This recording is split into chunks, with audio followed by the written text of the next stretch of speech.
Hey, welcome to Unpack Diaries, the journey from A to B. A for Anna and B for Barbara. Besties from the Philippines now living in two different parts of the world. This is where we unpack life abroad.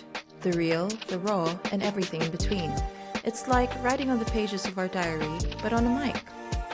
So grab a drink, get comfy, and let's start unpacking. Okay. Another episode.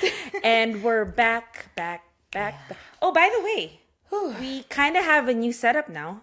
We do, both of us. I know. Well, I'm still in the same place. I just decided to put the teddy bear in and this pillow in. I don't know. I just wanted to be more homey. Well. Yeah, Yep. yeah. And we're somehow matching. We've got this weird, glow thing going on at the back, which makes us look a bit... yeah. But it's nice. You know, I actually never thought about that. So the first few episodes, I was just like, oh, okay, whatever. But the lighting at the back actually makes so much difference. So much difference. I didn't even realize. Lighting is crazy. Oh, super. So everybody who does creative and stuff, and they know how to light the room, it's literally a talent, I think. I know, super duper, just the basic stuff, but because we're moving around so much, as you guys can probably tell if you guys have been watching the video versions of our last episodes, completely different setup. So it's I'm just working with what I've got. I've got a weird... Anyway, no need to go into details of that. But lighting, definitely. You had a big plant, now your plant shrunk, but it's still a plant. Little plant. If you guys can see the setup around me right now, it's just super makeshift everything. But that's how it is when you're living a semi. It's fine because it's summer break for you guys, for you, your daughter and stuff. So it going around is the best part, I think. And you guys can probably hear seagulls yelling in the background right now. Oh my gosh. I am so sorry. We're near the seaside. We're in this little surf town in the southwest of England. So we're here for a few weeks and then, headed back to the city. But So and the seagulls are just so, guys, they feel like they want to be screaming at this time of the night in the UK. So my time. Oops. Just leave it be, guys. It's okay. It's okay. That's what makes it raw and authentic, because you know what's happening in real life, and that's reality, right? Yes. So what are we talking about today? What's the topic? I think more than anything, we've been talking a lot about love and human connection and all that stuff. So I think today we go back really to our struggles, our adjustments moving to another country or countries, because Bali, Canada. So we're tapping on that now. We're going to talk about that, different, how we adjusted, and just really go into detail. Because I think we tapped on it a little in our first ever episode, but we really didn't scratch the surface. Yeah, we didn't go into details. Again, the purpose of our podcast is to make people who've moved feel less alone. And, maybe if they hear our struggles and what we've been through, maybe they'll be like, oh, I'm not the only one going through it. Yeah, exactly. So let's just jump into it. How did you adjust in terms of time zone? Is there a physical, in terms of maybe time even? How stores close earlier? Well, at least in the East Coast, stores close so much earlier than in Manila, because in Manila, it's a city that never sleeps. Let's start with time zones, sleeping patterns. How did you adjust with that? My daughter and I, how it was for us was super different. I mean, it wouldn't, I don't think anyone would be able to relate to this because even when we were in, so Manila and Bali have the same time zone. And even when we were living there, we were on a really, really bad... Oh my gosh, we'd be sleeping we'd be operating on UK time while we were there, at least for the even last in Bali. Half year. Yeah, before coming here. Wow. So we'd be sleeping at I know, right? Parenting done right. We'd be sleeping at 5 a.m. So by the time we came here, we didn't have to adjust time zone wise. Because you were already... Actually, I remember this because I was opposite your time. And I remember we would be on a video call at my 1:12 12 or 1, and then you guys were ordering noodles or something. Like I was like, why are you ordering noodles at 1 a.m.? That was our Like, dinner, basically my dinner. I remember. Oh yeah, you're right. It was So yeah, really bad. so when you moved to the UK, it was pretty like, So time the zone adjustment's wise, pretty. that was fine. So you mentioned the grocery store stuff. What is it? Is it the same for you guys wherein it's like Sundays everything closes earlier, sort of thing? Oh yes, it's so yeah, weird. yeah. It's so weird. But yes, everything closes, especially in the suburbs. So for me, time zone wise, yeah, obviously the jet lag was real for me, like especially when I moved Canada, Toronto, It's harder and though, yeah. If it's East yeah, Coast Toronto from the and Philippines. Toronto and New York is the same time zone. So that wasn't a hard, obviously, not a hard jump for me. But I would say, though, that the time difference of the East Coast is better than the West in terms of like jumping, because it's exactly like 12 hours. So, if it's 1 p.m. here, it's 1 a.m. in Manila, 6 p.m., 6 a.m. So it was easier. So it kind of just felt like I was doing a graveyard shift. The thing is, the Philippines, where we live, at least in Manila, it's kind of like a mini New York, sort of. So the adjustment in terms of like physical things, physical layouts, it's not really that much of a difference. Yeah. The city looks the same. It's literally a like for example, Bonifacio Global City, which is BGC. It's like a mini New York, like a very tiny version of New York, but it's all like skyscrapers, buildings. That's like food, restaurants, blah blah blah. So the adjustment in terms of like that part, not much of an adjustment for me either. But I did have to adjust to the fact that everything closes early.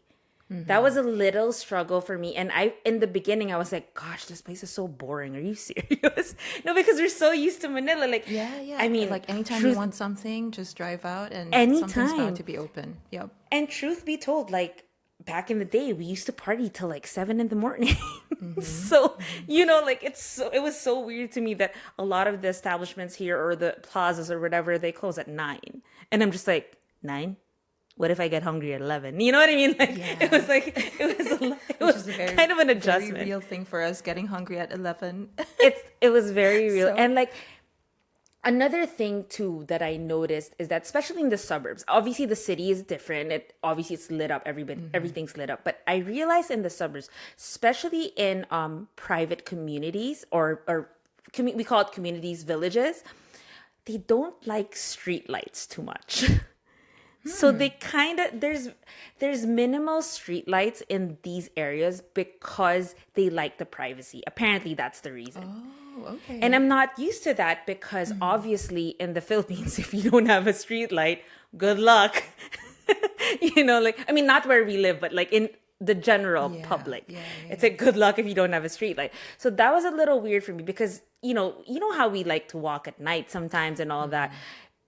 I mean, now I'm comfortable. Obviously, it's been a while, but in the beginning, I actually wasn't like, I was a little skeptical because I'm like, why is it so dark in some places? Not all, but like they like the privacy. So that's why they don't like too much lights. Okay. It is very interesting. And you know how back at home too, the houses, we're all gated, like everything has fence and all that. More often than not here, it's barely fenced in. So everything's open. So it's I don't know about the UK if it's the same. I remember like when I was in the East Coast, it was exactly as you were saying, just like open yards. Nothing was gated, nothing was fenced, sort of thing. So it was like, oh. It's nice because like, everybody's kind of like, everybody knows each other in a sense. Yeah. And it's a nice like change. But it was in the beginning, that adjustment for me was like, is this safe? Because we're so used to like being gated. That's something I want to ask about as well. But like cultural differences in terms of neighbors and things like this, like how was that like?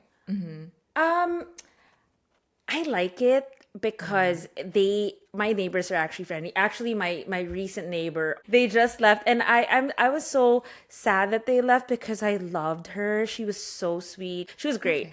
But anyway, So they you had to guys all leave. Whatever. everyone, you guys That's will the know good each other thing. there. Yeah, we don't know. We're not like, hey, girlfriend, guess what? Yeah. Not like that. But like, yeah, when the good thing about the being in a community is that when you go out there, everybody's friendly. Everybody, not friendly, but like everybody at least greets you. Like, say, like, hey, you somewhat know each other because of such a close proximity, because it's not like where I used to live in the Philippines, that you kind of have to drive to your neighbor. So Right. it's a little Yeah. different. So here it's really like it's a really cute community, and everybody's like close to each other, and all that. So in terms of neighbors, that's one thing I actually liked, and the adjustment for me was great because I felt safer, because when we moved, they actually not came in, but like they talked to us and like welcomed us. And in the Oh, Philippines, that's you don't really cute. have that. No, and so Yeah. whether you live in the Philippines, we call them like subdivisions, these gated communities, Yeah. or for Like example, villages. like I did towards the, I don't know, last decade or so of living in Manila, living in what we call condominiums, so high-rise buildings. You don't know your neighbors, right? Yeah. You never chat Nobody with really says your, hi. Yeah, that's the yeah, thing. yeah. Nobody really says hi. I mean, again, it's also like I guess a culture thing. Like, because in general, in the UK, I guess, and in the US, I mean, everybody would greet you somehow. I Yeah. mean, New York not so much compared to like the West Coast, but in general, like a little more like friendly in a sense. But how about you guys? How is the situation there? Are you guys gated? Like, are the houses gated? What is it like? Or the It apartments? will Like, it, how it is really it? depends on Oh, which area okay. you're in, which is also like we were talking about how the culture is in the Philippines, but I guess that was just us coming from the city, whereas I assume in the provinces, like everyone's also, you know your neighbors and stuff like that. No, yeah, But yeah, yeah, yeah, but I mean, since moving here, I mean, the longest we've ever stayed in one place is half a year, which is literally the place that we just moved out of. So it's still very, yeah, it's not as long term as, let's say, where you guys yeah. actually, you own your house now and all that, and you're a lot more settled. So I never really got to know neighbors, but it was But common are to they just like, friendly? Oh yeah, yeah, they yeah, just yeah, say hi and stuff. Yeah, yeah. I like that. I like that I do everybody's as friendly with well. each other, and it's nice I because you love it. kind of feel safe in a Yes, sense. I yeah. mean, obviously, not that you can trust everybody because you never know that if your neighbor's a That's serial killer, true. but like on the outside at least, there is some form of kind of like safe space, comfort Yeah, in a sense. And even when I was in Canada, my apartment at that time, I told you everybody in Canada is so nice. So like that, even when I was alone there, I kind of felt like I still had a safe spot. yeah. So that was good. And I can only imagine for Bali, because Bali is such a like melting point of a lot of like foreign people. So people wherever you lived, I'm sure everybody was like close to each other, right? Well, see that there was such a big discrepancy between the local community and you Oh, know the the foreign. tourists and stuff like this. Like for Oh, example, okay. anyway, yeah, it also depends on which area you're in. Yeah. But it could really be a mixed bag. Like for example, the place Okay. that I had there for a year, we the most we ever, I think our neighbors were probably like Russian or I think, Some but European anyway, neighbor. yeah. So Yeah.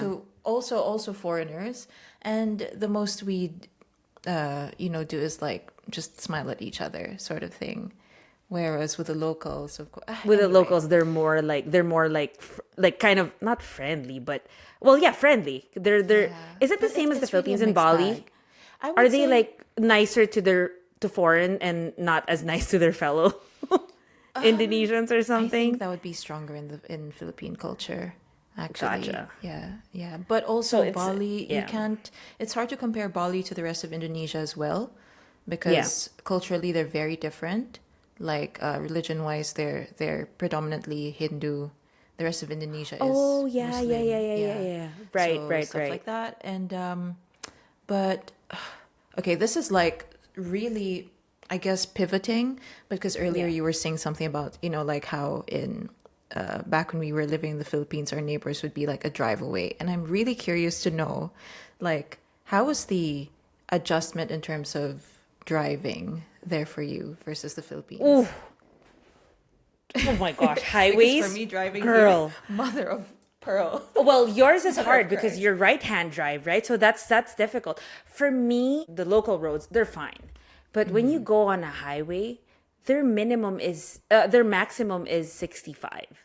And it's nobody really realistically we're supposed to be law-abiding citizens, but realistically nobody really follows it. So people hit like 75, 80 in miles per hour. So in the beginning when I was driving, because in the Philippines it's like, you go 100 but it's such small roads, so you can never really go that fast. Also, it's like super traffic, so it's so different. But here when you go highways, you have to be alert. You cannot just be like noonie noonie noo. You have to be like, right, left, front, and center. How is your adjustment from left to right though? Oh my gosh. No, that wasn't the problem. So the minute I like got into the car, like within the first minute, I was like, oh, okay, it's just a car. Although there were a few times like within my first 2 weeks where I was like, oh, okay, too close to the curb sort of thing. Yeah. Like I hit the curb once and I was like, Mother of Christ, like I bounced. But for me, the adjustment wasn't so much handling the vehicle, but it was the road culture where I was like, dude, I had anxiety for like 2 months because, okay, coming from the Philippines, plus, Bali, it's like, it still has that Southeast Asian tinge of like, do whatever you want sort of thing. It's not as structured. Right. Whereas here, like, I was like, dude, who has right of way? And like the roundabouts. Dude, I know so many stories of Americans coming to the UK and they're like freaking out at roundabouts because it's like who goes in. Anyway, it's a whole thing. Who goes first, right?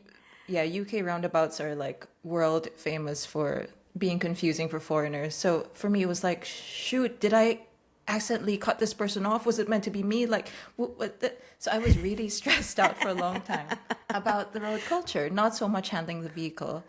And okay, tip for whoever like, I don't know, is struggling with something similar, even in different countries.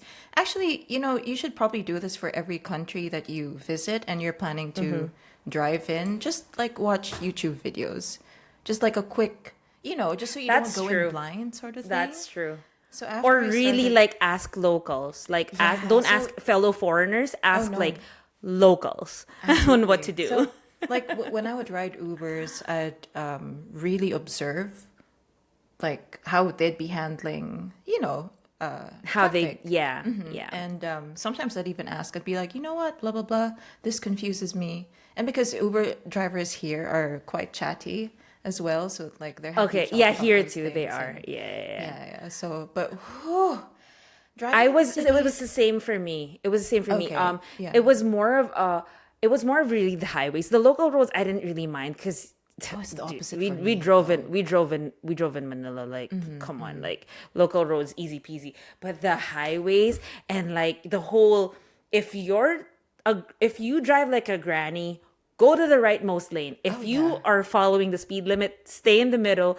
And if you're ready to speed, go to the left. Like it's an unspoken rule. But if you don't follow that and you drive within the speed limit and you're on the left, you will get honked at. Yeah. You will get honked at, and it's funny.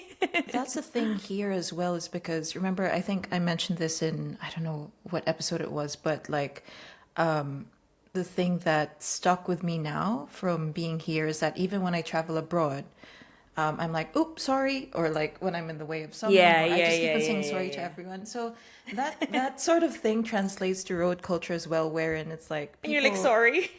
yeah, people and people give way to other people sort of thing versus in the Philippines. yeah, where it was yeah, like, that's oh, true. screw That's you. true. Like I'm just gonna go where I want to go. So it's There's the actually opposite right here. of way. Yeah.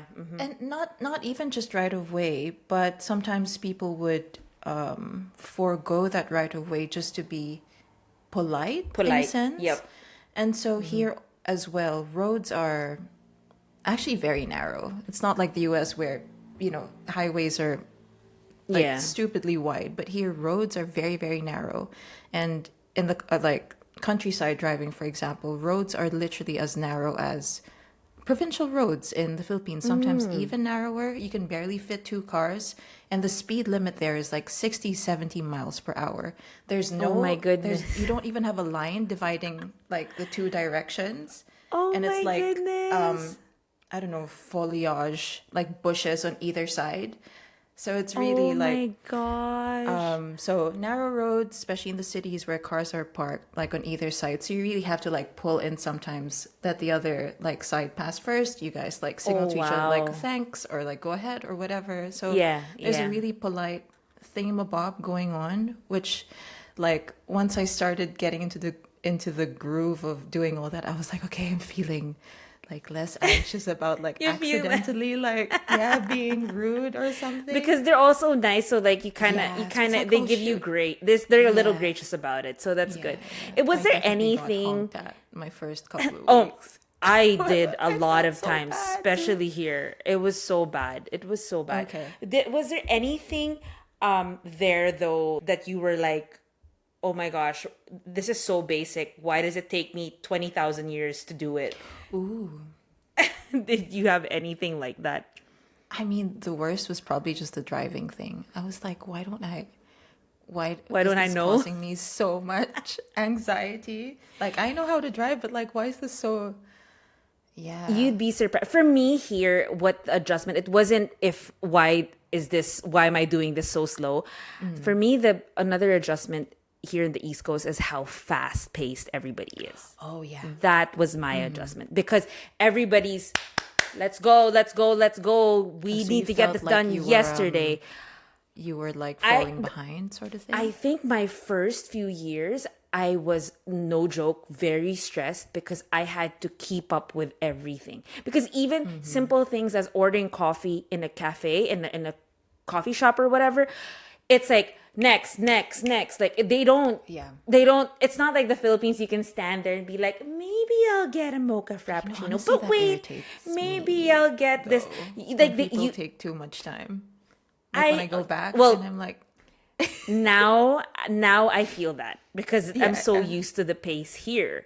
But here, like even service when you're in a restaurant, oh, this is one thing that I learned too. Here, when you're, in the Philippines, when we're in the restaurant, we call out for the waiter, right? We're like, oh, yes. we raise our hands and we call out for the waiter. Here, it's frowned upon and you're not supposed to do that. You wait for them to come to your table. So if you call them out from afar, it's very disrespectful. Oh, it's kind of like, so you why are actually ordering just me around sort of thing. exactly. So so that was one of my big mistakes when I first moved because I like raised my hand super high and called somebody, and then my husband was like, "Don't do that. That's disrespectful." I didn't know because in the Philippines, it's not disrespectful. If we didn't call them like that, nobody No one would would come to our approach you. table. Exactly. So here it was the opposite. So I had to learn how to just, okay, just wait. They're gonna come. But everything's so fast. So like if they see your plates done, blah blah blah blah. Next thing you know, the bill's in front of you. Like everything's just so fast paced, which I get because obviously they're running a business. They're also doing other things. People are in a rush, all that stuff. People are busy. But it wasn't how slow things are. It was really like how fast paced everything was. But in terms of like, oh my gosh, how come I'm taking so long to do basic stuff? Truth be told, I struggled with laundry.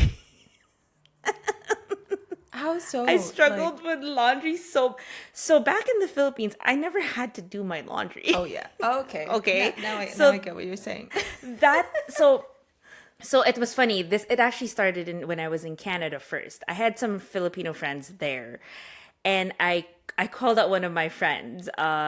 In the university, we went to the laundry together, and I was like, how do you do this? So my friend had to teach me like, oh, this is, you turn it here, you put the soap there, and I'm like, I don't know. I find that so cute that I was like, You oh, were okay. figuring out laundry at that age. I didn't know. I know it's so embarrassing, and I didn't know that when you go to the dryer, you have to remove the lint or Lint, whatever in that filter thing. Yeah. And then my friend was like, you have to remove that because if that clumps up, it could cause problems with the dryer, whatever. And I was just like, I didn't know laundry was this complicated. So Oh my God, I am not kidding. funny. The first time I did it alone without a friend, without anything, I was literally in the laundry room for about, I kid you not, about 30 minutes. I was like staring at the laundry and I'm like, should I put my whites first or should I remove my jeans? What do I do? And then I was like, which is the fabric softener and which is the bleach? Oh crap. Like So you felt really like, dude, I felt so this stupid. is so stupid. I felt so so funny. stupid. And I'm sorry if I sound like stupid to a lot of people because I'm sure everybody's like, it's a common skill, Anna. Like, what the hell? I'm sorry, but I didn't know how to do it. So that's one of those things that I'm just like, God, you are so stupid. Now that I do that. Oh, and one more thing that we don't do in the Philippines, putting gas in our cars. Oh, yes. That's the first time I ever had to do that myself. Here. Also Doing pumping that my tires here and everything. Yeah. It was a little scary because obviously if you put on a diesel in a regular unleaded regular whatever fill up, you'd break down the car, right? So it's just like, what? This is I'm great. not kidding. The first time I had to do it by myself, I think I was in Pennsylvania this time. I was on YouTube in the gas station, standing outside and looking at the nozzle. I was on YouTube because I was like, I cannot screw this up. This is gonna be terrible if I mess this up. I'm telling you guys, YouTube for like all these things. Really, Yeah, it though. actually, Yeah. it actually helped, and it actually showed me. But honestly, though, it does say there, just follow the instructions. But I was just so nervous because it was my first time, and like I didn't even know like what to do, like where to tap. But I was just like, tap. Dude, this reminds me of a story I have. What's your gas? Is it your gas story? Yes. Oh my God. It wasn't actually like trying to put the petrol into the car. It was freaking opening. Oh my gosh, Oh my God. What's the it called gas again? tank, the gas Yeah, tank. because I'm used to Oh pulling my a lever gosh. on the side of the thingamabob Yeah. to open the tank, right? Apparently, Yeah. this car that I rented at that time, as long as the locks of the doors were open, you just press on the door of the tank thingamabob and it would... Yeah. my brain's like not working right now. You click on it. What did you do? I was like Googling, You were trying to- researching for like days. You're trying to like No, pull it thankfully, out? was like, thankfully, I didn't need petrol at that time. I was just Okay. like, okay, I'm near a petrol station, might as well like top up. But I was like, Yeah. I gave up like after a while. Then I had to go home, and I was like, freaking researching because I spent hours looking for the lever around the entire car, man. Because I'd never Oh my encountered a car God. before that. Oh my gosh. But And again, then- like it's funny. You'd be surprised, right? Like, okay, we come from a quote unquote third world country, but then when we come to countries like the UK, the US, we actually don't know how to do like the basic life skills, and we're like, and they actually asked me. I think somebody asked me when I moved. It was like, you guys don't do this in the Philippines. I'm like, no. Like we That's because produce labor jobs is and have them cheaper do. where- yeah. That's why. That's what I'm saying. Like we produce jobs. That's why somebody does it. Even pumping the tires. Like somebody That's what I was does gonna say. that for us. You know, so the first time I had to like pump my tires, what was it? Like I was already in like anxious mode about adjusting to everything and like, Yeah. how come I don't know how to freaking do this? You know what I did? Because I didn't want to go to a freaking petrol station and then try to pump my tires in front of everyone. I know how to pump tires. We like learned how to do this when we were teenagers. In fact, like automotive class was like one of my favorite classes ever. Yeah. But, like, I guess it was shout like, out to who's our was his teacher name? then? Yeah. Mr. Miranda, I think. Was it? Wasn't it Miranda? Dude. Something Miranda. Yeah. He was funny. He was funny. Yeah, like they taught us to change tires and everything, jumpstart a Yeah. car. I loved that. But like here, I guess it was like the performance anxiety or whatever.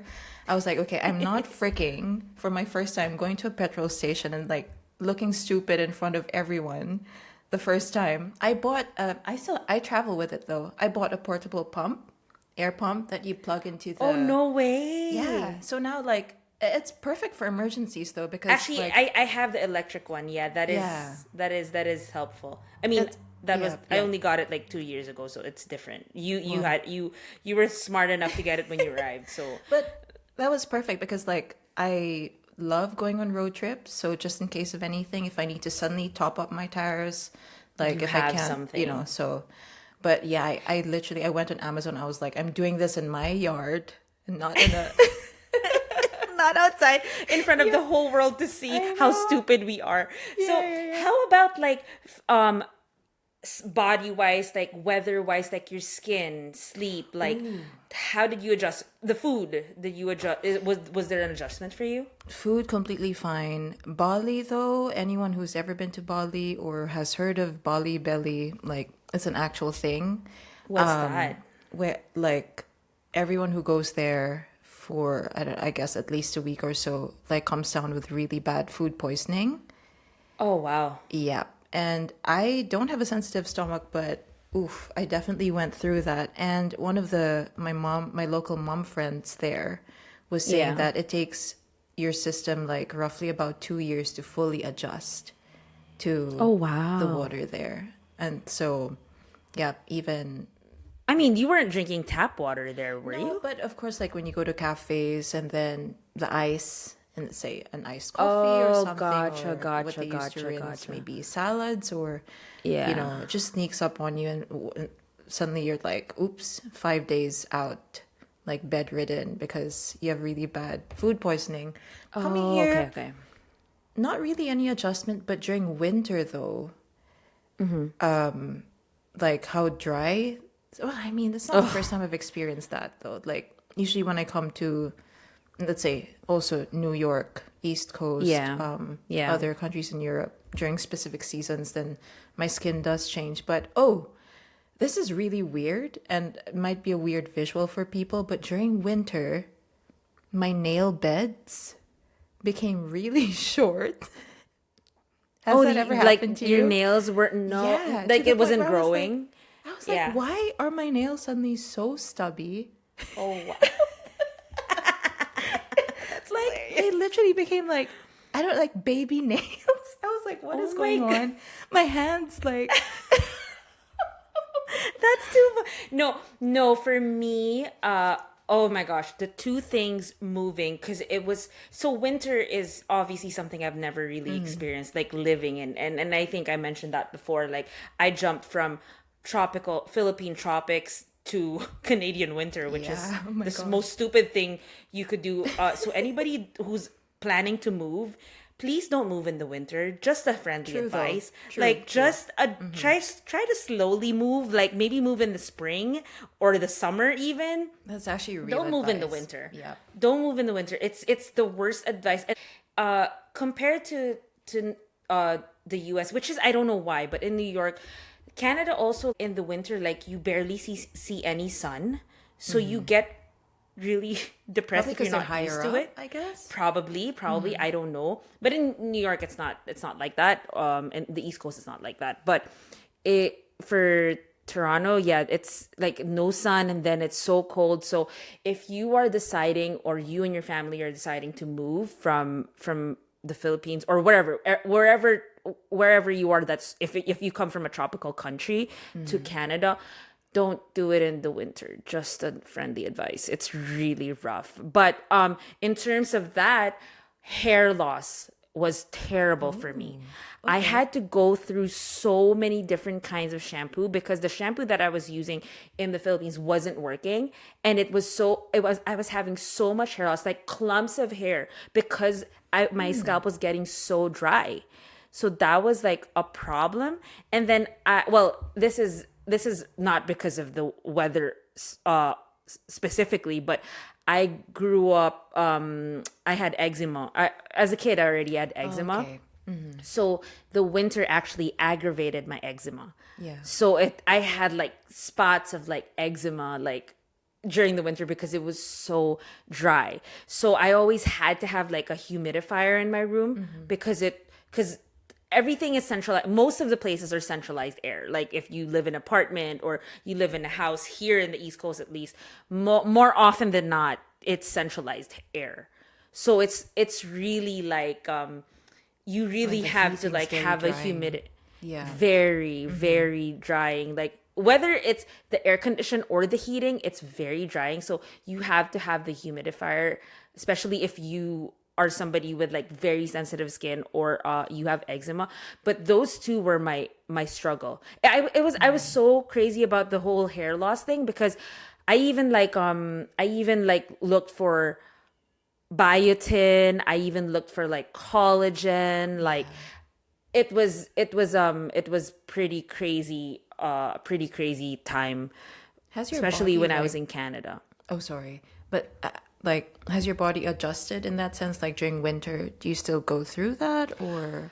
I still go through it, but it's a lot more manageable now. Because I think I know now what to do. So I take biotin supplements. I actually do collagen now. So I think my hair kind of got back to the regular look of it. But I still, yeah, the eczema though I can't control. There's nothing I can do with the Diet eczema related, because probably. But I mean, it that's not is what we're also here diet. to. But yeah, they did say it is also diet related, but it also Yeah. is genetic. So Seasonal allergies. Like, was that a thing So for you? that's funny. That's funny you mentioned it because I've never had allergies in my life. And now I actually am okay. allergic to pollen. And I've never had that ever. But the past 2 years, I believe, is the most pollen this side of the world has ever seen. So hay fever or I don't even know, Just a but gen- okay. I was just like, I every time it's spring, I sneeze like there's no tomorrow, as if I was never gonna stop sneezing ever. I remember So being it on a call doesn't- with you like Yeah. a couple of months ago, and you're like, And I was like sneezing. I think in that call I sneezed at least 50 times. I was like, Babs, I'm so sorry. I don't know what's going you're on. so But over it. Yeah. I've never had it, and then all of a sudden, I guess I don't know if it's. I mean, I'm sure it's also the environment, but I don't know if it's also age, because you do develop Sometimes. different things when you're older, right? Like your immune system is different. Also, after giving birth, it's also different. Like there's a lot of factors that play into it. But yeah, I did develop a pollen allergies, which is not the greatest thing. So like how long for you, well, you're fresh in the UK, so I'm assuming you're still adjusting to it, but in terms of like when you were in Bali, like how long did it take for you to actually really get the flow and say that, oh, I'm actually adjusted? I adjust pretty fast though. So I would say Okay. like within a month of being in a new place, it's like, okay, I'm already starting to feel like this is home. I'm getting how like the local culture is, like do's and don'ts sorts of Yeah. things, what's like considered appropriate etiquette wise, or like I Yeah. don't know, I easily adjust, but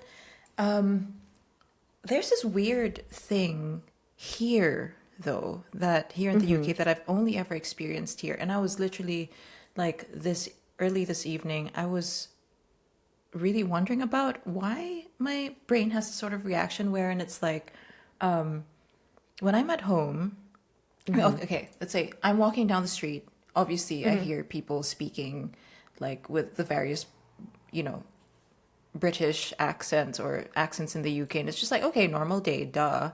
Like Yeah. I'm here, obviously people would be talking this way. If I'm home and then I hear someone walking outside speaking with a British accent, suddenly something in my brain goes like, huh? Like I think it's because dude, Like, tell me, what? I'm sounding yeah, I don't know what it is. I think it's because I've moved around so much that obviously when I'm outside, I know what environment I'm in. But when I'm home, like in an interior environment, which is like home could be anywhere, right? And then Yeah. like I hear someone speaking outside, there's this sort of like disconnect where I'm like, oh shoot, which country am I in right now? You don't even know where you are anymore. Yeah, dude. So that was just a weird thing That's for me funny. because like I heard someone and I was like, I got a bit surprised. I was like, oh, right. Then I was like, man, this has been happening a lot. So I don't know what that says That's about so me. funny. But No, I think like sometimes you kind of just have a pinch me moment, like kind of like, Yeah. oh wait, because you're going through life, like you're just going through the motions of life every day, and it's turned obviously it's turned into a cycle, and you got so used to it. So every time that something different or something amiss happens, you're like, oh right, I'm here. You Yeah, know, it's so probably, normal now to you. That's so funny though. That is so funny. I think for what me about for it you? took here I would say it took like I think it was my third year before I actually Really? adjusted. Yeah. I had a hard time. I had a hard time adjusting because I had a lot of homesickness. It was pretty bad for me, the homesickness.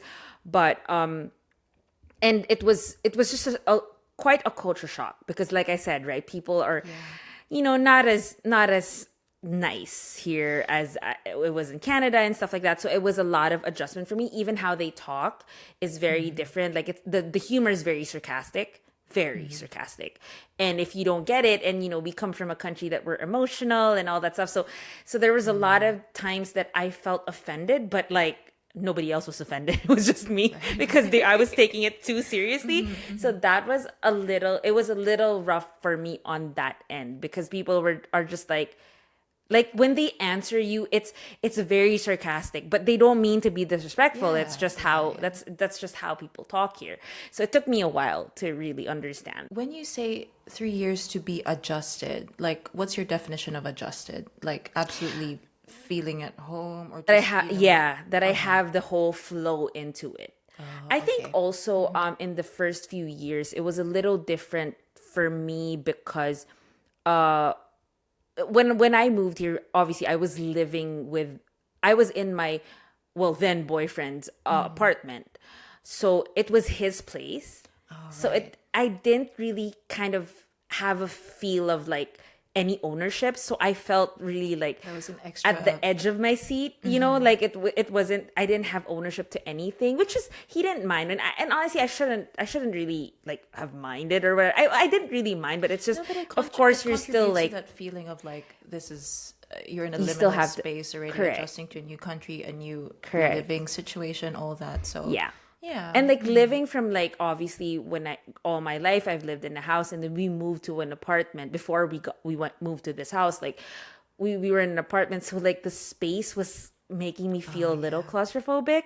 So it was like the ownership part and like kind of like a smaller space, which was, the adjustment was a little rough. But then when we moved to our house and I have the ownership now, and that's kind of where I started to adjust and kind of really like, oh, okay. And then I kind of, in a sense, I would say I did kind of force myself to adjust too. I was like getting super homesick, but I was just like, Anna, get over it because this is your home now, and just get over it. I kind of had to push really a myself mental like that. thing. Yeah, It's a whole mental thing, and it's really not easy. How about you? Like, did you miss the Philippines or Bali? Depending, obviously, your home is a different definition, but yeah. did you get homesick? Are you still homesick right now? There definitely have been times where I was like, man, what am I doing to myself? You know, because like my brain, so I don't have a neurotypical brain, and I don't do, so structure is good for me, but too much structure, like it stresses me out probably more than the average person. So coming from a Southeast Asian culture where it was a lot more relaxed in terms of, I guess, admin stuff, Yeah. you know, and like rules and regulations and things like this. And then coming here where it's like things really have to be done a certain way. There's no bypassing or, you know, it's just just a lot more structured. Yeah. That stressed me out a lot. Plus the fact that it's just me and my daughter, Right. like She my depends daughter on is you British, fully, like on right? paper, Like, but you yeah. know, like Yeah. culturally. And so it was like, it was a really, it still is, you know, a tough experience. And some days I'm just like, man, why do I do this to myself when I could be living like a much more comfortable life? Not necessarily Back just in the home. Philippines, but let's say Yeah, in yeah, a in more general. like familiar culture. So something, Yeah. yeah, like back in Indonesia or something. But I like type 2 fun and I like Yeah. growth. So I'm like, man, just, you know, Just go just, through it. yeah. Homesickness for me is what is sometimes it still hits me, but it was really bad until I think the time that it lessened a lot was when I had my daughter because but homesickness for me was very bad because I miss having my mom around. I miss having my sister around. It was even I our was gonna friends, say for you as well, like like friends back home. it was really tough, but I know everybody is thriving. Everybody have their own lives. That even if I was still in the Philippines, everybody still had their own lives. But it was just the idea of not having them within reach. Like I couldn't Oh just yeah. drive them. Like you know how it is. When you were in Rockwell before, right? Like I anytime I'd call you, be like, "Can I Yes. go?" Like Yes. literally, It I'd was be so there in an easy. hour. Like it was so easy, and if we went through something, be like nightcap, let's go refinery Yeah, downstairs. Like we exactly. Or used to just do pop that. It into was each other's like places and stuff like exactly. that. It was Yeah. just so much easier. Homesickness was really tough for me, and it came to a point that I actually sometimes I would be driving or I'd be walking and I'd just like bawl. I just cry. Wow. It Okay. was that bad for me because especially when I go through things that I like, there are things in the culture that I don't understand, like when everybody's so rude, when everybody's in a rush, like those are the things that I don't really understand. So there was a time that I was like, I guess it was a mixture of when, because I was so stressed with work and like making money and then this and that, and I think that also at Admin the time stuff. I was also trying to get pregnant at the time. So it was a Yeah. mix of so many things. And I remember this. I was in a park and I just broke down. I was literally like, I didn't care who was around me. I was just like, I'm tired. It sounds so dramatic, I know, but it was a real moment for me. Not I was, really. I I would was say, so like, I was so down. Like I literally was just like sobbing. At that point, I was like, am I ever gonna get over? Am I ever gonna really adjust? Like what? Like you, I also had that question. Like, what the hell am I doing? yeah, yeah. I Because I had think I had that's that question. when you said that it sounded dramatic or whatever. I don't. I actually think that exact moment is probably something that most people who've moved abroad Yeah, would be able to relate to. Yeah, just this moment of cause like, what the f am I doing? Like, why am I yeah, still here? it's Why you. do I do You this to really myself? miss you. It's not that I took things for granted back at home, but like if you look at it on the kind of macro side of it, you kind of didn't realize what you had till you actually moved, because you know that comfortable life and that things, you pretty much got things pretty easy. It wasn't the case anymore, and now you had to fend for yourself and really like survive, like legitly survive, because you really had to figure out ways to put food on the table, make money, pay your rent, pay all of these things. And it was rough. And back then, whenever I feel sad or whatever, you always had your people around, you know what I Yeah. mean? So now that I told you, right, I don't even have it in me to like make new friends. I just don't trust. It's hard for me to trust people nowadays because of everything that's happened to me.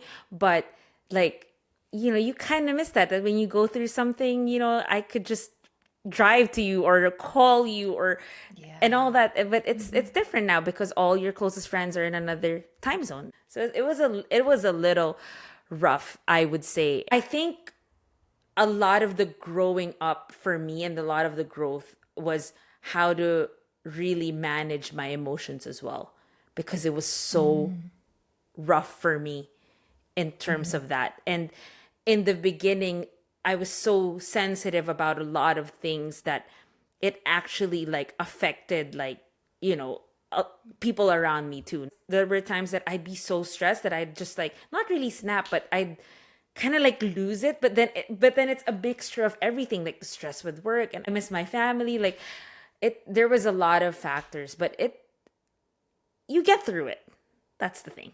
I think you just find a way to get through it, because it's kind of like fight or flight It's mode. 100% like, yeah, a mental thing. But so Yeah.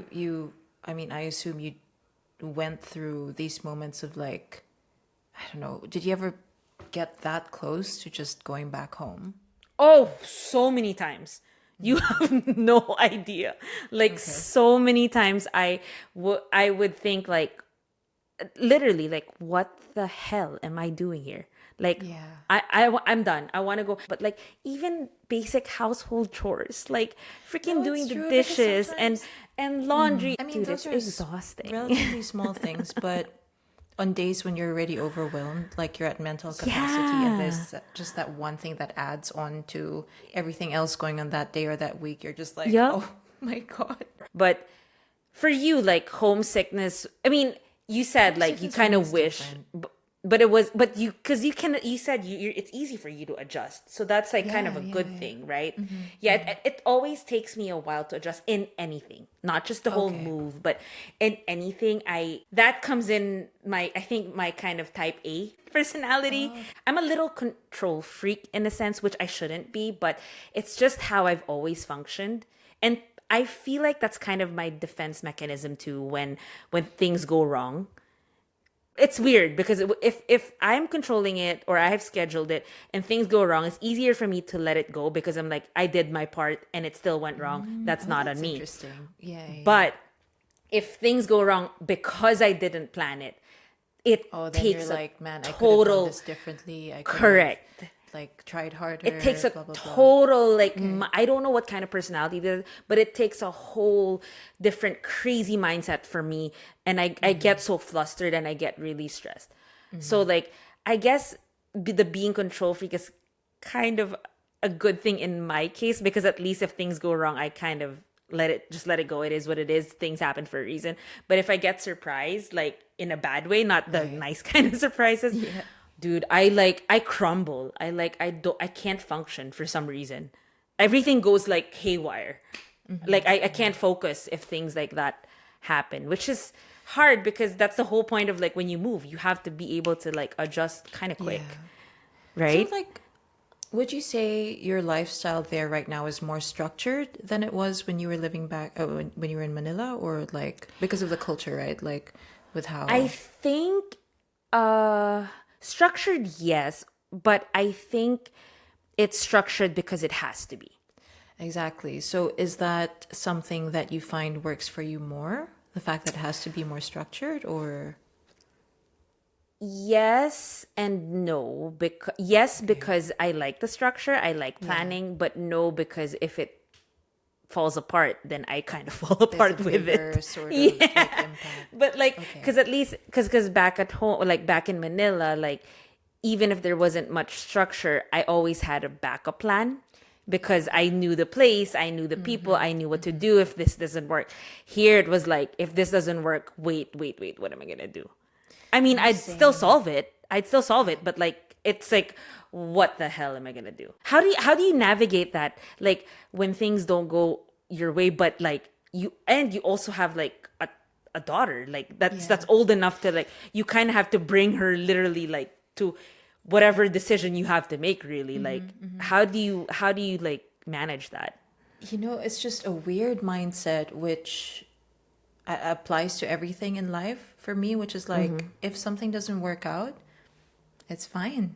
I can always pivot to something else. It's just something I've like I guess cultivated over years of I guess patterns in my life where even if something didn't work out, there was always something better waiting Yeah. on the other side, even though like in the moment might have felt or seemed really really like bad.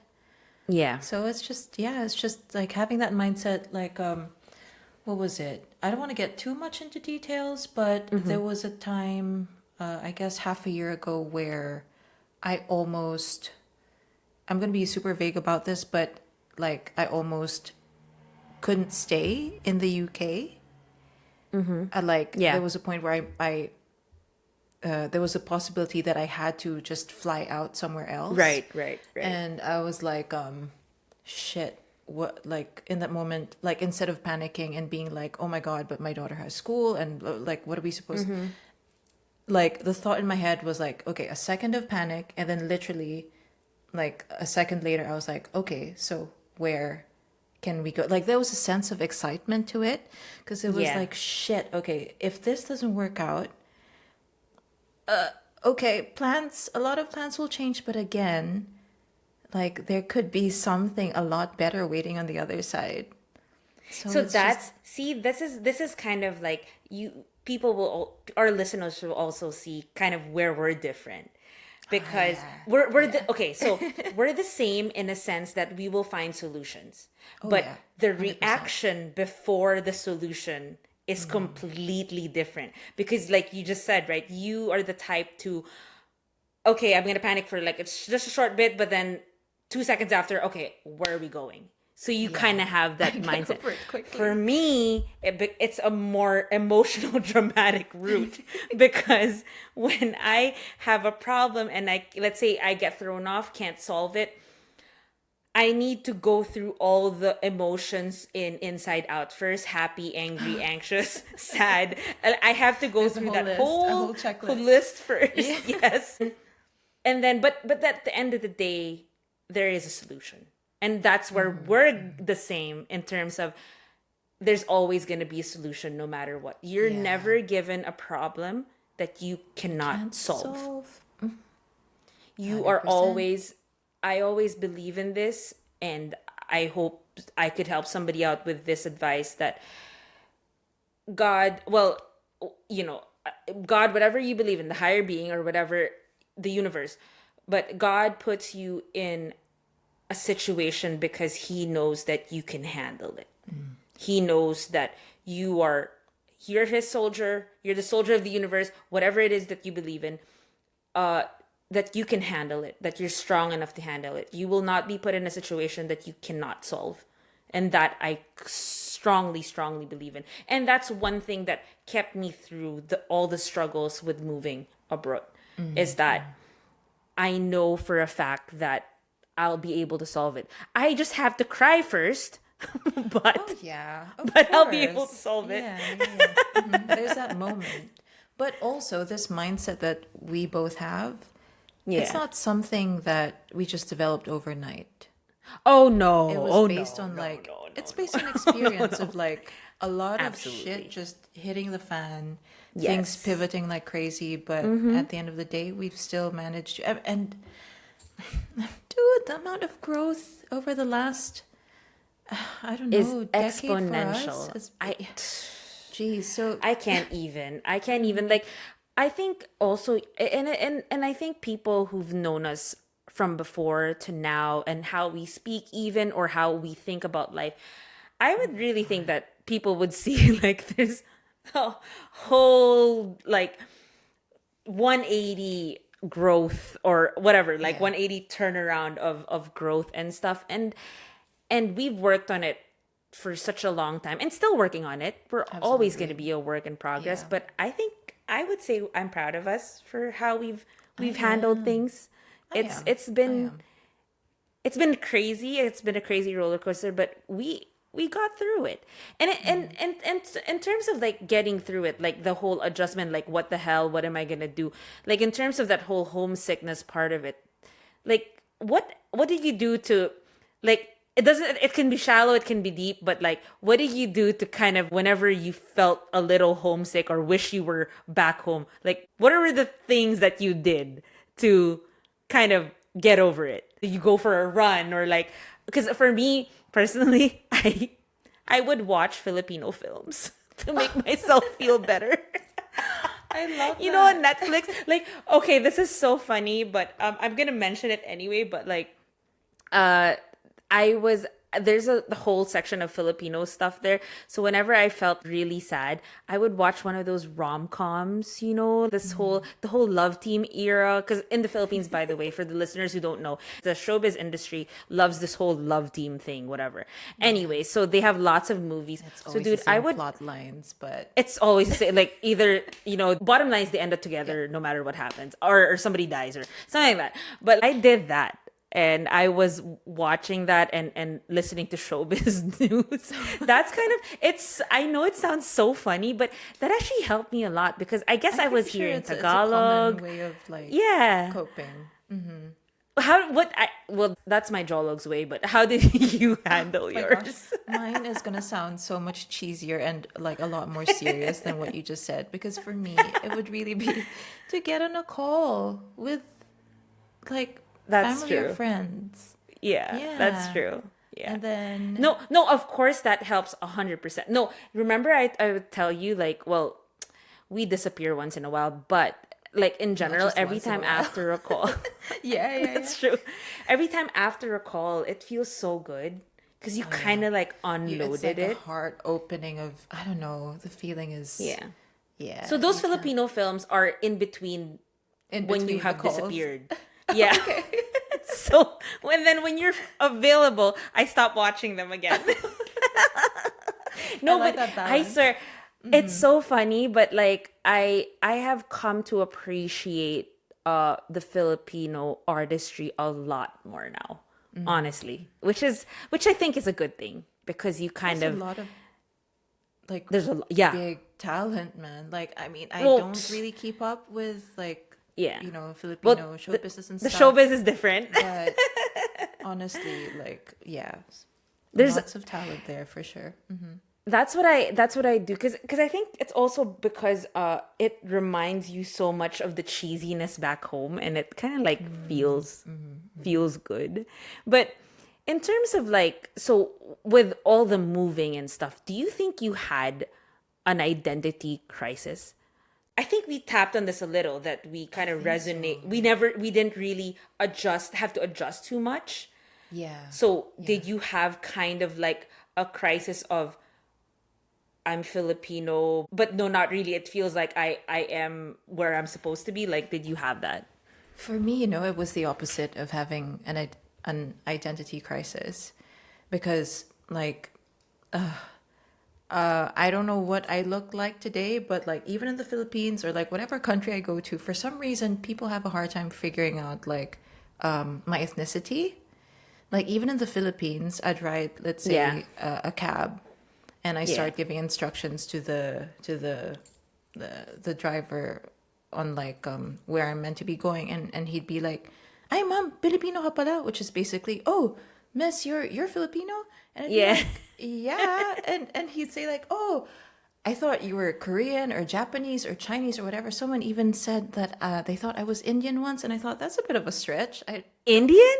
Yeah, because There's I'm no more way. oriental looking for people like who are just hearing our voices. Oh, But anyway, okay, so okay. and then like like all the different phases I've gone through growing up, like different interests, personalities, whatever. And so growing up, it was like, who am I really? I'm like, I'm all these different people, sort of thing. Yeah. Anyway, who am I really? So all the traveling, all the moving, helped me integrate all those different parts of myself. Whereas before I felt different, now because I've been in so many environments where I've met all these different people, I've become more comfortable in being different and having all these different Yeah. parts of myself. So for me, it was like the more I traveled, the more I moved, the more I felt integrated and whole in myself, which is probably why I do it so much. Because Yeah. it's like 'Cause- discovering different parts right. of myself, being able to integrate that. But like, Right. I mean, like preempting what you're gonna say, because the places that you've moved, there've been a lot of Filipinos as well, like a relatively big. Yes, but I never really moved in those areas. right. That's Yeah, yeah. that's the difference.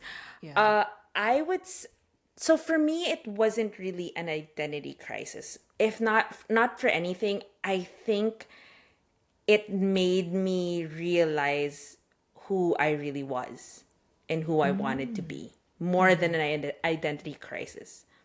And I think it's safe for me to say that, I'm 100% proud to be Filipino. I look Filipino, I think. Well, people think I'm Spanish, but Latina, whatever. yeah. That's beside the point. But I'm very proud to be Filipino, and if anything, I'm Filipino, and I just embrace that. That's just who I am, and I if there's any good that came out of moving as well is I really felt like I fit in here. I don't think I needed to adjust, and I don't think there was my identity is that I'm a Filipino who moved here, and I'm cool with that. Like I like that. A little Western. It's not your typical Filipino traditional that Full on So sort of. correct. Yeah. So I was able to really adapt here kind of quickly. The adapting part was quick. It was the emotional part that was a little delayed because I was just going through it. But in terms of the day to day, I don't know.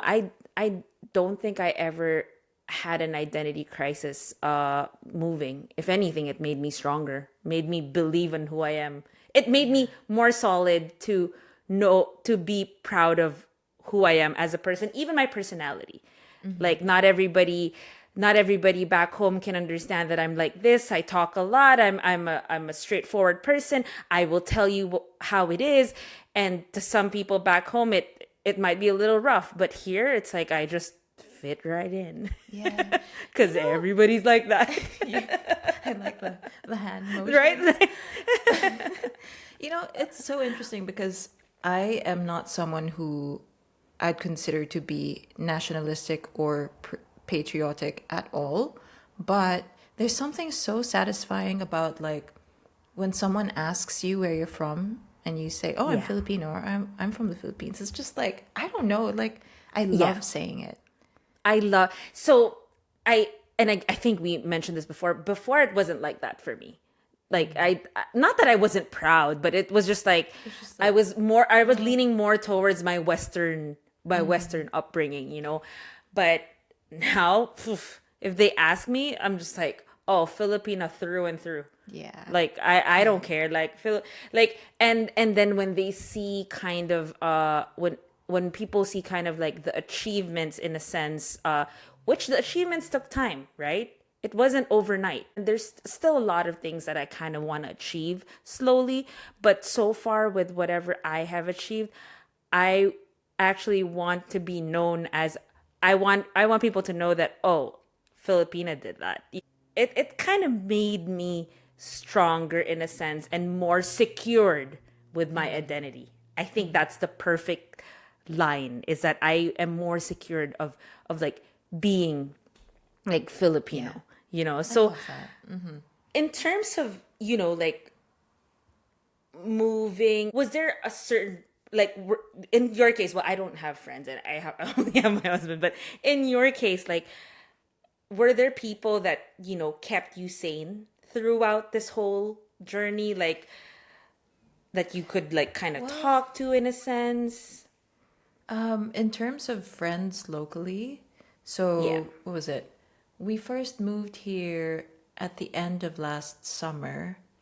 Winter, I went into extreme hermit mode. Like, I don't think we talked during winter. Yeah, no. I There was a time you completely were gone for disappeared. like 3 months, I think 4 At months. least, like, Yeah. yeah, probably Yeah. like even 4, 5, 6 months for like some people before I like finally responded or reached out to them. And Remember, stuff like that. even my husband was like, Yeah. what's happening to Bappy?" And Yeah, I'm like, yeah.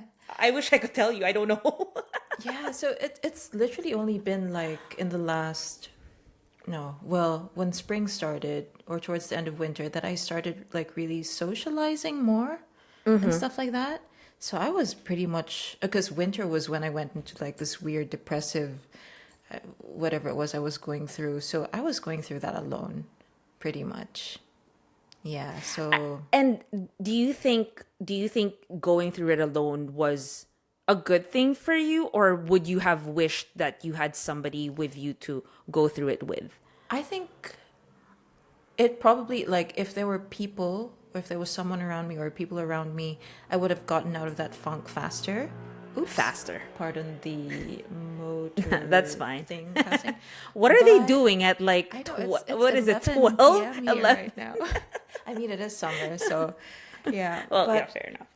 So, but it was also good that I went through that by myself. By yourself. Because the epiphanies that came out of it, and just, again, that growth of just doing things how do on you your own. handle I am curious, like, how do you handle that with a daughter with her age now, like, because it's you have to go through it within yourself too, and but then somebody is fully dependent on you, like, how is that balance? That must have been the adjustment must have been a little rough, like, because you had to kind of like switch it on and off because you had to deal with your personal absolutely. stuff, and then when she goes, "Mom, I need this or that," then you kind of have to like switch, right? So like, how did you deal with that? Like, 100% a mental thing of just, again, like you said, that switch, but also because there were times when I like really, there were a couple of times I broke down or I kind of lost it, and it was kind of like,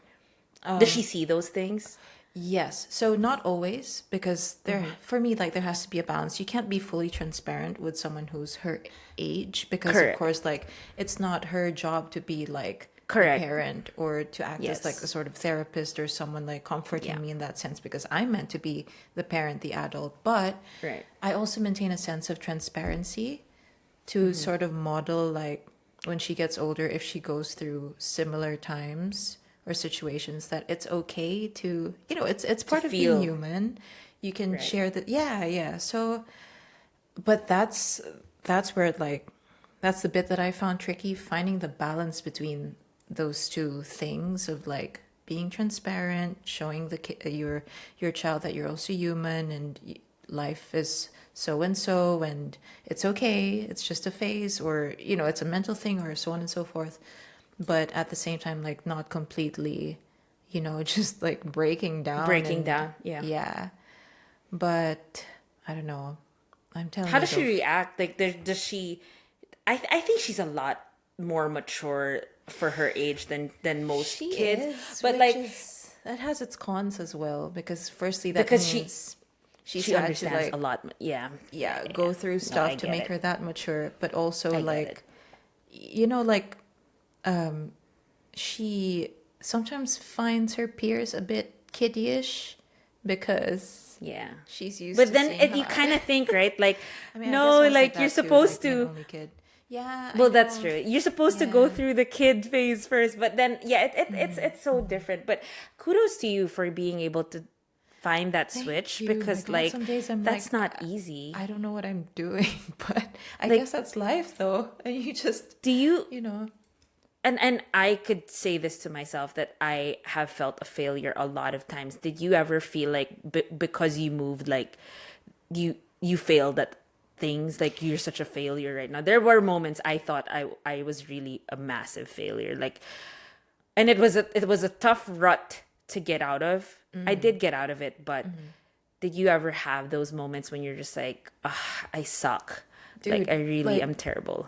moving to a more structured first world country really highlights the ADHD part of my brain that doesn't have, like, my executive functioning is definitely not my strong suit.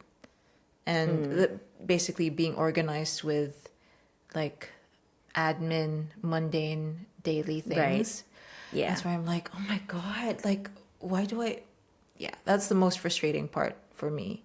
But, like, for you, failure in terms of, because you're pretty on point with these things. Oh, I would before say. I got there, it was a struggle. It was a lot of pain, emotionally for me. Before I got to where I wouldn't say that I made it. Like, I just say I think I have succeeded in this areas that I chose to succeed in. That I think that's how I can put it. But before that, it was a lot of it was more mental for me more than anything, It in terms really of feeling is. like a failure, Yeah. because my parents set a bar so high on what success is supposed to look like. So me, me comparing, which is, you're not supposed to compare yourself to anybody because everybody has their own path in life, but it's hard not to, especially when you come from two very successful parents. So it was such, I put, they did not put pressure on me. Maybe when I was younger, sure, my mom was like crazy on achievements and stuff. But at this age, they did not put pressure on me. I put pressure on myself. And I'm very understanding to other people, but I'm very, very hard on myself. So Oh my God, we're the same. if I don't succeed the way I want to succeed or reach a certain goal that I want, that's considered a failure. Even if it's just, let's be shallow. Let's say a money goal, right? Or whatever, right? In terms of job, right? Even if I'm like $100 short, that's a failure to me. Okay. So I'm that like critical with myself, which I shouldn't be, because I shouldn't be so hard on myself. I always remember that for other people who listen to, you literally packed up your whole life and jumped in another country. So like, don't ever feel that you have to adjust like right away and that you're a failure, because everybody has their own path, and people try to remind me that no, the fact that you're doing what you're doing, you've done what you said you'd do, and you're still jumping for more, is you're not a failure. But to me, I'm very, very critical of myself, which makes it harder, because sometimes a success doesn't feel like a success for me, but to other people it looks like a success, but to me it's like, no, that's not enough. Right. Which Yeah. is not I good. relate to that. My goodness. You can't think like that though, because you're gonna get swallowed in a spiral of mental turmoil if you keep pounding yourself on perfection. There is no such thing as perfection. There's no such thing as even close to perfection. And you have to accept that. But I'm still working on it. There are things that I've achieved, I guess, in my life, but You guess. there's still a lot that I need to there's still a lot that I need to like kind of get at, because it's in a sense that, and I know my parents would always say that they're proud of me no matter what. They've always been proud of me, but a part of me, it's just like, I just also want to make them proud, from now till 100 years from now. I just, because they've set the standards so high, and I would just want them to see, I may not reach the same standard that they set, but at least I come close. That's kind of like my mindset sometimes, especially in terms of like work and earning and or like getting this and that. But I know they don't really care anymore, and this was that kind of mindset is a very traditional mindset that you have to achieve everything, like I remember when I was younger, I had a 96% 96 over 100 in a test, and I gave the test score to my mom, and my mom goes, "Why isn't this 100?" Oh, okay. That's what I was gonna So, say like- actually. Like, because I'm wondering if it's a cultural thing. So It's do you 100% a find that- cultural thing. Because, for example, think. there in the US, do people have that same, well, at least East Coast where you are, do people have that same standard of like what failure is? And does that pressure, yes, it comes from like stuff from, I guess, just your entire upbringing, but does your environment also contribute to your feeling like maybe you failed in some way? Or not like- the environment, I don't think. Okay. It's just the upbringing. It's just the whole Asian culture that we're really like overachievers, and that's because we were wired to be overachievers. Mediocre is never enough. That's always been and I think that's a good trait to be really successful and to survive, because you know that mediocre is never enough. But then sometimes you have to Pros have and the cons. balance of Yeah. exactly. You have to still have the balance. If anything, here people make you feel that even the smallest achievement is an achievement. Really? So that kind of Okay. grounds me in a sense, in a sense that okay, I only did this, but people sometimes are encouraging. They're not, again, people here, they may not be the nicest people, but they are kind. So it's such a difference. And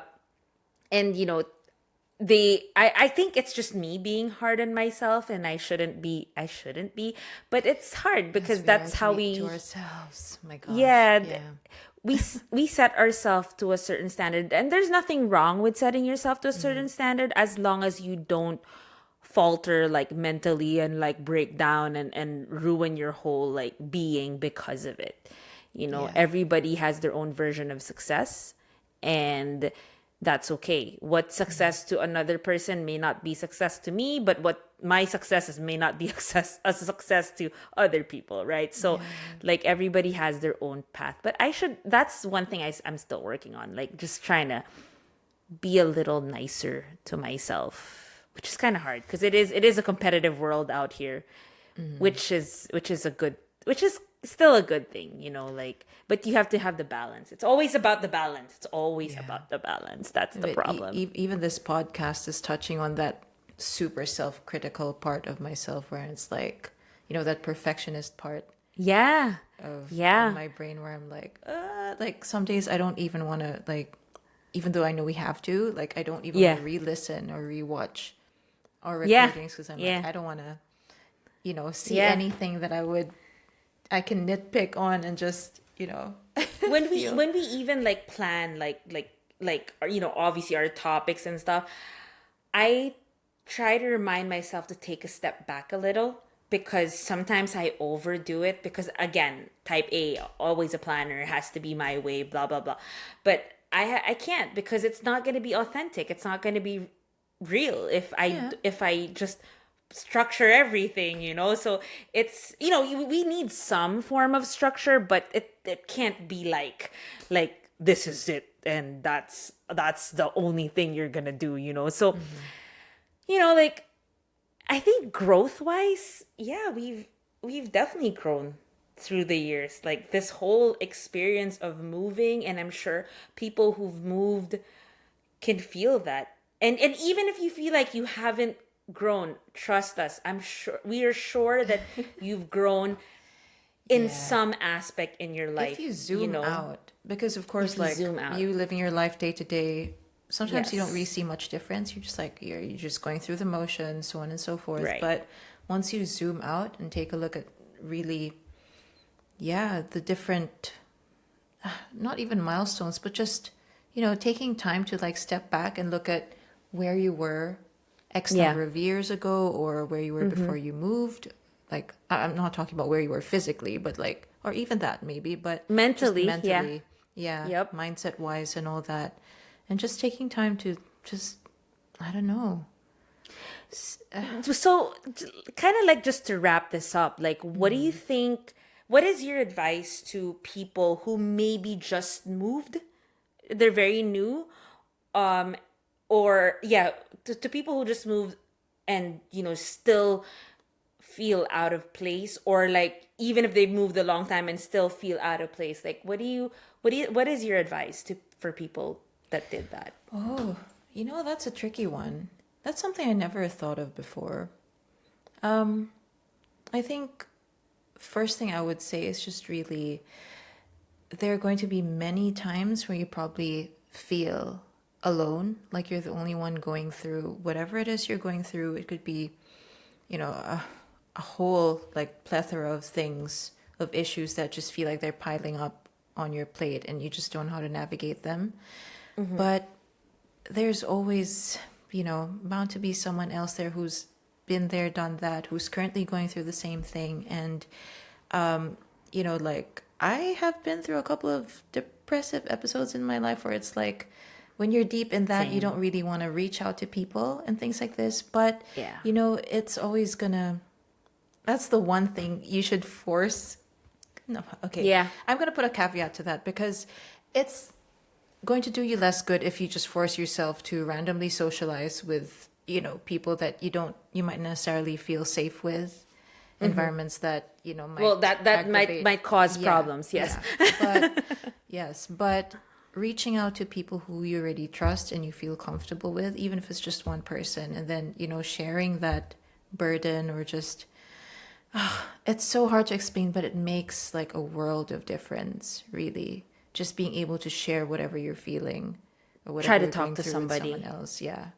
Right. So I know this can be applied to all different life stuff, but especially with the massive adjustment of moving, because it takes a toll on like so many different aspects of your life, like cultural, cultural adjustment. So there's the mental aspect to that, emotional because of, I guess, homesickness, or just physical because your body's adjusting to a new environment. So yeah, I can go so deep into this, and I'll be talking like 15 minutes, but that would be like scratching the surface of the number one thing that could help is just really finding someone or who you can Finding a share support system. this sort of thing with.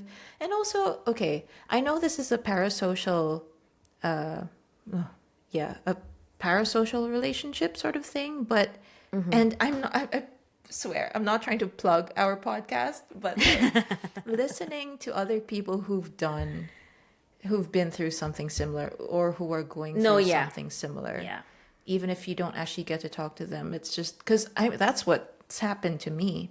Like listening to other people, even though I didn't like physically interact with them, it was just that moment of knowing like, oh man, like other people have felt this too, and other people have been through this, and they came out really okay on the other side. So it helps. It helps a lot. No, it really does, and that is really the point of why we did this. Is really just to make people feel less alone. And because we went through it, we felt so alone, and we felt so isolated, and we get it. So for me, it's definitely what you just said. Find a support system. Absolutely is one of the advice I would tell anybody who just moved, or not just move, but still feel out of place. But another thing I would say is be strong, because there is a light at the end of the tunnel, and you will get there. It may take a while.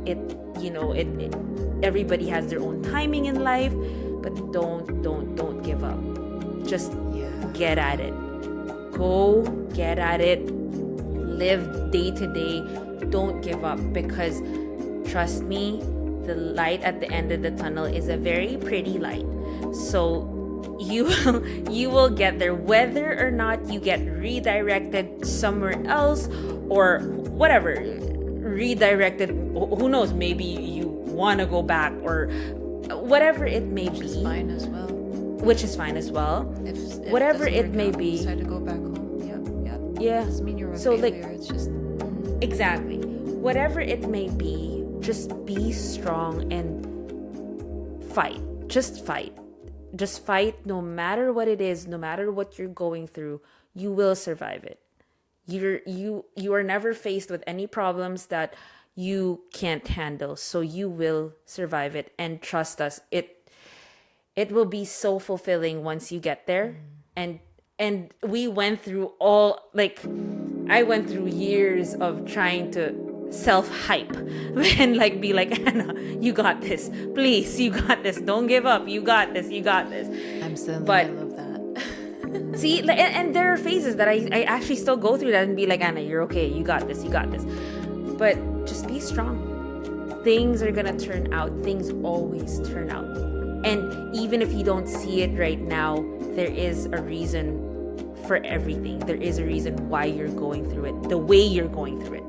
There's always a reason. You don't see it now, and maybe you won't see it in a year, who knows? But or maybe you'll see it tomorrow. But there is always a reason. So please, to everybody who moves, do not give up. You got this. You really got this. You know what? Honestly, it's as simple as go in front of the mirror and do self-affirmations. I'm strong, I'm brave, I got this. Honestly, energy, though. Absolutely, It really do it. does. Mm-hmm. I've never thought that Feels works, but stupid, no, Yeah. it's an actual thing. yeah, it really is an actual thing. And if you have to do it, do it. Record yourself, write on something, send us your story, whatever. Not that I'm like slyly plugging our thing, but seriously, like, no, but that, because that really is the point of this whole thing. So like, if it helps for you to vent, like, please, come on, like, let us hear it. If you need advice, tell us. If you don't want advice, don't worry, we'll just read it. I mean, we don't have to read it on our podcast, but like, we'll just read it and maybe respond to you and stuff. So, but yeah, that really is it. Like, everybody who's going through it, you got this, and it will turn around. I promise you, it will. I can't guarantee how long it's gonna take, but it will turn around if you feel really like stuck. The journey isn't linear. Some days you're like, woo, progress, and then whoop. Correct. But then, again, zooming out, macro perspective, the trajectory is still up. So we're all gonna have like off days and stuff like that. It's alright. Yes. Like, yeah. It's okay. Just don't give up. Just guys, don't, just stay there. You're where you at. You're where you're supposed to be. Always think of it that way. You are where you're supposed to be at this current time in your life. So embrace it, love it, even if sometimes you don't want to embrace it. Just, it's gonna be okay. It's really gonna be okay. So that's kind of where we ending this. I really like this episode because it was a mix of like really kooky stories, like stupid ass stories, and then we went deep and all that, which is like a good parallel, I guess, for how life is when you just uproot, start all over again in a new place. You got your highs, you got your lows, but that's just the journey. It is. So I guess it's the time for me to plug ourselves. So guys, if you like what we talk about, please follow us on all our socials. We're on Instagram, we're on Facebook, we're even on TikTok. Yes, these millennials are on TikTok. So please follow us on all the socials, and please subscribe to our Spotify and our YouTube. Like, comment, say anything, put a heart, put a smiley, comment, engage, share everything. We're called Unpack Diaries, and if you want to send your stories, whatever, again, if you want us to talk about it, if you don't want to talk about it, it's okay, but send it to us. Our email is unpackdiariespodcast@gmail.com. So that's a wrap, and we'll see you in the next episode. Then there's so much more we're going to talk about. Obviously, Bappy and I will never stop talking because that's just who we are. We will talk your ears out. So thanks for staying till the whole episode. We actually, here again, with trying to be concise, but it just never happens. An hour. How long is this? Yeah. Whatever it is. But yeah. Thank you so much, guys, for staying and tuning in, and we will see you in the next episode. Bye. See you in the next one. Bye.